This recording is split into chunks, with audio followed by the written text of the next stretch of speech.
እንደምን ከረማችሁ ውድ ተመልካቾች።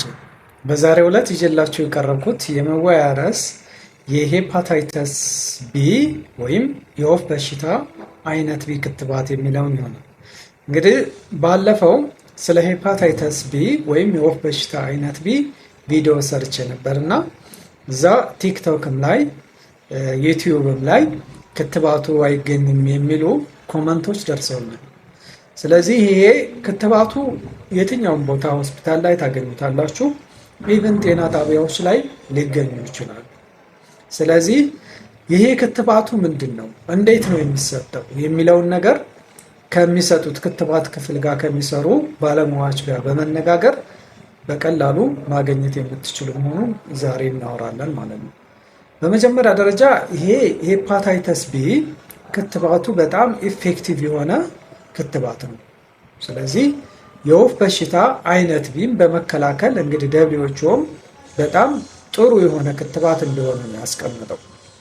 ስለዚህ ይሄን ክትባት በተለይ ሚስት የዚህ ሄፓታይተስ ቢ ፖዚቲቭ ሆና ባል ኔጌቲቭ ከሆነ ባልየው እንዲወስድ ሪከመንድ ይደረጋል። በተቃራኒውም ደግሞ ሚስት ኔጌቲቭ ሆና ባልየው ፖዚቲቭ ከሆነ ያው ሚስት እንድትወስድ ሪከመንድ ይደረጋል ማለት ነው። ምክንያቱም ድግግሞሽ ግንኙነት በተደረገ ቁጥር ይሄ ሄፓታይተስ ቢ የመተላለፍ እድል ስለሚኖረው ማለት ነው። ከዛ በተጨማሪ ሄፓታይተስ ቢ ፖዚቲቭ የሆነ ሰው ጋር የደም ንክኪ ያሉ በተለይ የጤና ባለሙያዎች ሊሆኑ ይችላሉ። ሄፓታይተስ ቢ ፖዚቲቭ የሆነ ሰው ሕክምና እርዳታ እያደረጉ የደም ንክኪ ካለ ወይም ኮንታሚኔሽን ካለ እንዲወሰድ ሪከመንድ ይደረጋል ማለት ነው።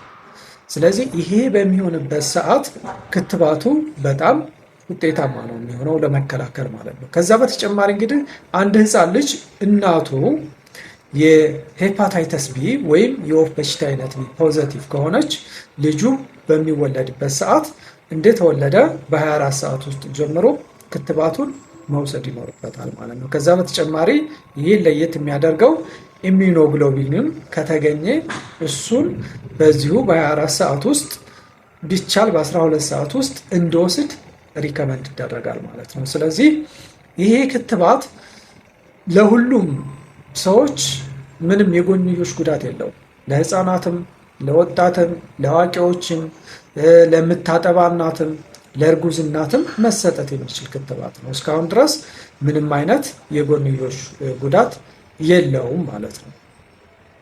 ከዛ በተጨማሪ እንግዲህ ይሄን ክትባቱን መውሰድ ላላስፈላጊ ውስብስብ ለሆነ ሄፓታይተስ ቢ ለሚያመጣው ኮምፕሊኬሽን ላለመጋለጥ ወሳኝነት አለው ማለት ነው። ስለዚህ አይነቶቹን ማወቅ ነው ዋናው ነገር። እንግዲህ ይሄ የሄፓታይተስ ቢ የተለያዩ ክትባቶች አሉ። ይሄም ማለት ምንድነው? ሞኖቫላንት ሄፓታይተስ ቢ ቫክሲን አለ። ይሄ ምንድነው? ሄፓታይተስ ቢን ብቻ መከላከል የሚችል ቫክሲን የያዘ ማለት ነው። ይሄ ብዙ ጊዜ ህፃናት እንደተወለዱ የሚሰጠው ነው። በፊት የለም ነበር። አሁን በእኛ ሀገር ደረጃ በሁሉም ሆስፒታሎች ተጀምሯል። ስለዚህ ይሄ ነው የሚወሰደው ማለት ነው። ይሄ ካለ ለህፃናት እንደተወለዱ የሚወሰደውን ዶዙን ማስተካከል ነው። ለህፃናት የሚወሰደው 0.5 ኤምኤል ነው። አዳልት ላይ 1 ኤምኤል ሊሆንና 3 ዶዝ ይሆናል ማለት ነው። ስለዚህ ይሄ አለ የትኛውም ሆስፒታል ጋር መነጋገር ይቻላል። ከዛ በተጨማሪ በኮምቢኔሽን መልክ ነው። ይሄ በኮምቢኔሽን መልክ ያለው ደግሞ ብዙ ጊዜ እኛ ሀገርም ላይ ያለው ሄፓታይተስ ቢን ይከላከላል። ዲፍተሪያ የምንለው አለ፣ እሱን ይከላከላል። ቴታነስ እሱን መከላከል ይችላል። ከዛ በተጨማሪ ሄሞፊለስ ኢንፍሉዌንዛ ታይፕ ቢ የምንለው አለ እና ፖሊዮ፣ እነዚህን ሁሉንም ባንድ የያዘ ቫክሲን ነው። ስለዚህ ብዙ ጊዜ ህፃናት ክትባት በሚወስዱበት ሰዓት በተከታታይ ክትባት ሲሰጥ በዛን ሰዓት የሚወስዱ ነው። ይሄንም ክትባት መውሰድ ኢፌክቲቭነሱ ተመሳሳይ ነው። ስለዚህ ኮምቢኔሽኑም ሆነ ሞኖቫላንቱ በትክክል 3 ዶዝ ለአዳልት ቅድም ላልናቸው ሰዎች 3 ዶዝ ከተሰጠ የመከላከል አቅሙ ከፍተኛ ነው ማለት ነው። ስለዚህ እንዴት ነው የሚሰጠው ወደሚለው ስንመጣ ዋናው ፖይንት ያለው እዚህ ላይ ነው። ስለዚህ ጨቅላ ህፃናት ከሆኑ እንደተወለዱ በ24 ሰዓት ውስጥ ይሰጣሉ። ከዛ እድሜያቸው 1 ወር ሲሞላቸው ይደገማል። ከዛ 6 ወር ላይ ይደገማል ማለት ነው። 3 ዶዝ ይሆናል ማለት ነው። ሌላኛው አዋቂዎች ሲሆኑ እንግዲህ የመጀመሪያው ቀን አለ። ምክንያቱም አንድ ሰው የጤና ባለሙያ ሆኖ ሪስክ ሲኖረው የሚጀምርበት ቀን ይኖራል። ወይም ሚስቱ ፖዘቲቭ ሆና ያወቀበት ቀን እሱ የሚወስድበት ቀን የመጀመሪያው ቀን ይያዛል። ሌላም አዲስ የተወለደ ህፃን የመጀመሪያው ቀን ሊያዝ ይችላል። ያ ቅድም ባየነው መንገድ ነው። ግን አዋቂዎች ላይ እነዚህ ሁለቱ ናቸው ዋናዎቹ ማለት ነው። ስለዚህ እንደዛ በሚሆንበት ሰዓት የመጀመሪያው ቀን ላይ ይሰጣል። ከዛ የመጀመሪያው ቀን ላይ 1 ml ነው እንዳልኳችሁ የሚሰጠው። ከዛ መቼ ይደገማል ማለት ነው? ሁለተኛው ክትባት የመጀመሪያው ክትባት በተወሰደ በወሩ እዛ ላይ አሁንም ያንን 1 ml ይወስዳል። ከዛ ሶስተኛው ክትባት ደግሞ የመጀመሪያው ክትባት በተወሰደ በ6ኛው ወር ማለት ነው።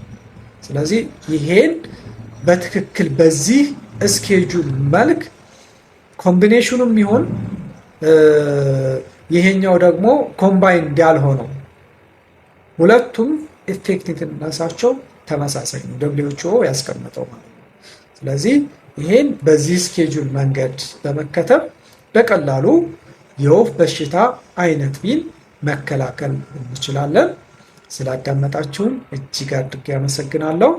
ሰብስክራይብ፣ ላይክ፣ ሼር ማድረጋችሁን ፎሎ ማድረጋችሁን አትርሱ። ቴንክ ዩ